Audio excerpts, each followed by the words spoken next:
Hi, miss. Yes po. Can you tell me where's the principal office is? Nakakatakot, foreigner pala siya. Kala ko, Philippines. Philippines. Ew, nakakadiri naman. Pinagpapawisan tayo ng bongga-bongga. May kausap lang tayong foreigner.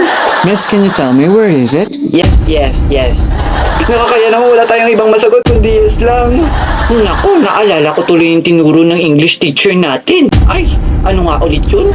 Nakakainis, bakit pa kasi natin siya sinagot? Yan tuloy, nagdudugo na ilong natin sa kaka-English. Nakakalungkot, wala man lang tayo natutunan sa English teacher natin kasi hindi naman tayo nakikinig. Nakakaboring, parang English lang. Nakakapagsalita kaya ako ng straight English. Straight nga lang.